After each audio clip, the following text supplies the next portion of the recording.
All right, let's see. Medically, where are we? Mason Taylor is probable. I think Ovi is a probable for sure. And I think Omar, I don't know what his status. I'd probably keep him where he was. What was he, doubtful? Probable. I would probably downgrade him to doubtful. I think those are the three. Was there anybody else? Those are three. Other than that, guys prepared. We had two hard days on Tuesday and Wednesday. Good energy today, and we'll have another day tomorrow. And looking forward to playing in Tiger Stadium. So with that, let's get the questions firing away. Just what did you learn about the tight end depth last week without Mason Taylor, and how with him back, just does that change, I guess, how you factor them in? I learned that they're all young, and they're all learning. There's, look,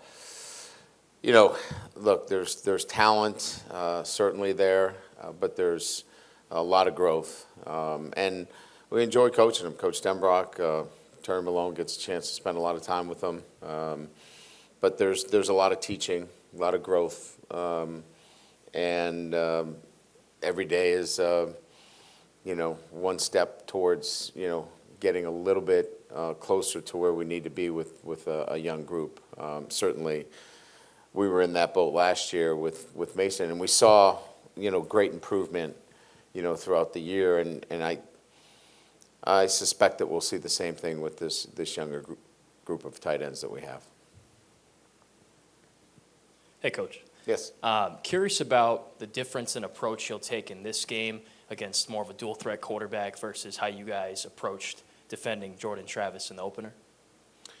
Yeah, so, your defensive game plan certainly has to change a little bit when you don't have the threat of read option, certainly a quarterback that can get out on the perimeter and break, contain, and extend plays. We were much more concerned with some other things that Rodgers brings relative to experience, and we weren't really sure relative to the offensive structure, and you have to prepare for some other things in terms of third down and nickel and things of that nature, and dime.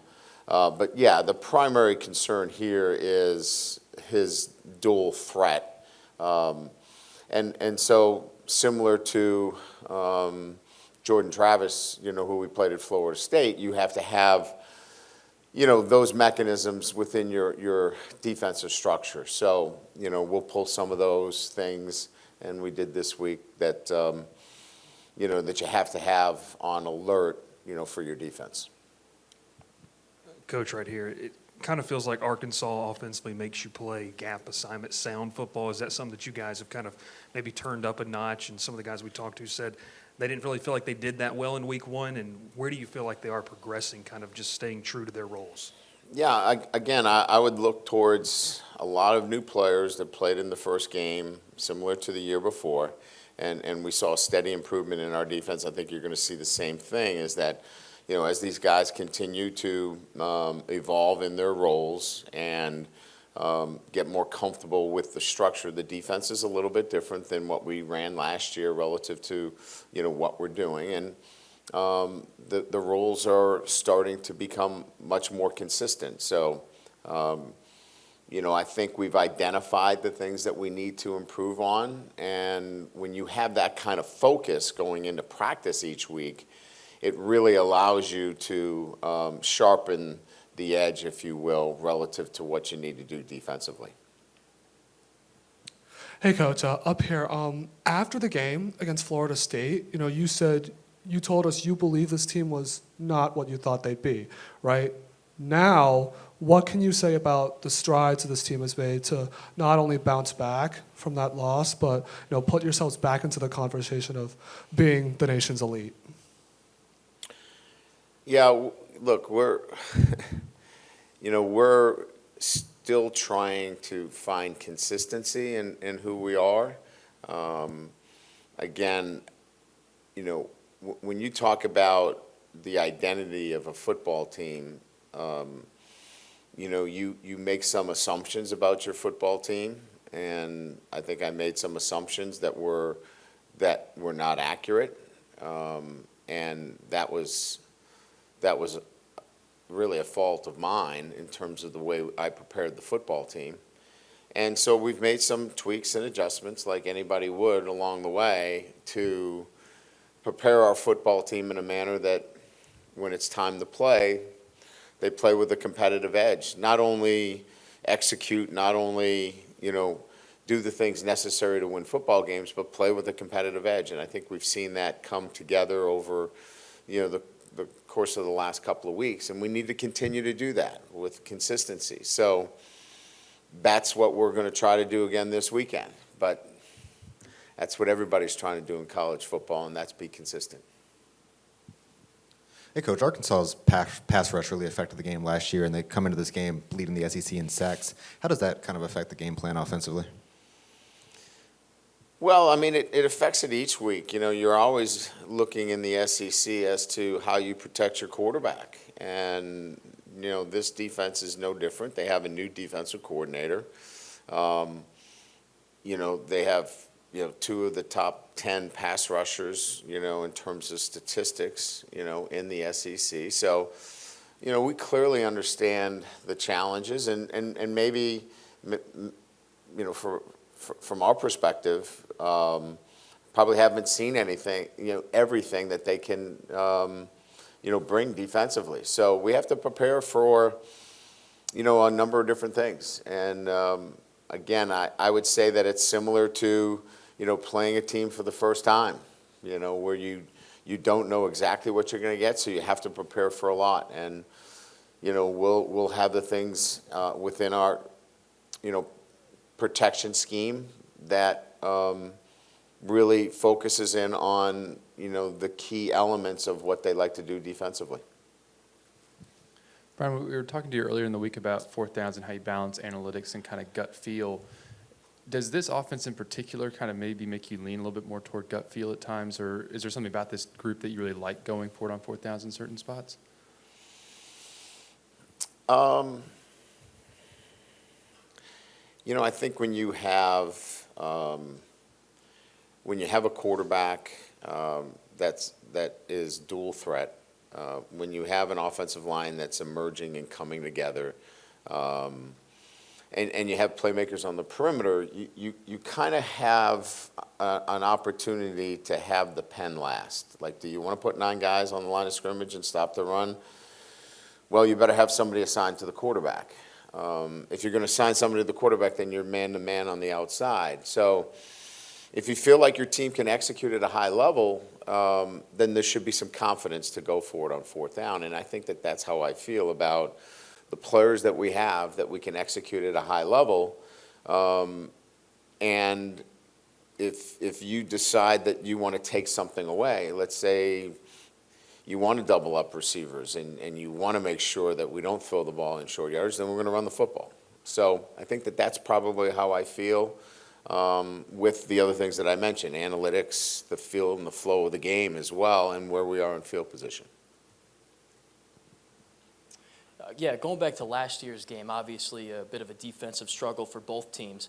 Do you feel like 1 year later your offense has unlocked some things that maybe you couldn't do last year that you can this year to attack this defense?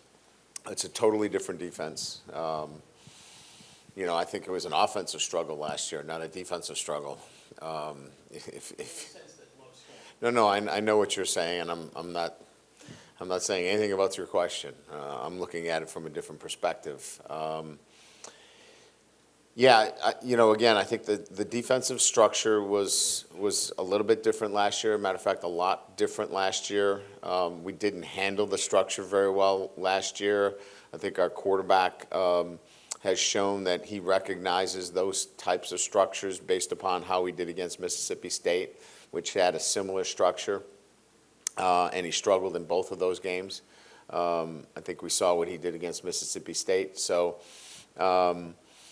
again, our expectations are that with the quarterback and his recognition of what defenses can do, that he's going to find the right solution to what we need to do offensively. Hey, Coach. Just two things quickly. Is there any update on Jimmy Lindsay, first of all?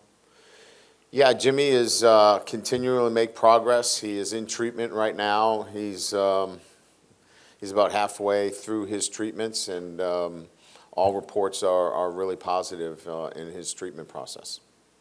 Is there any timeline of him coming back, or? No timeline has really been established relative to that right now, as he's right in the middle of his treatments. And with young tight ends, it takes them a second, especially in the NFL, to sort of acclimate to the game. There's so many different things they need to learn. Would you say that applies to a lot of the young guys you have on this team?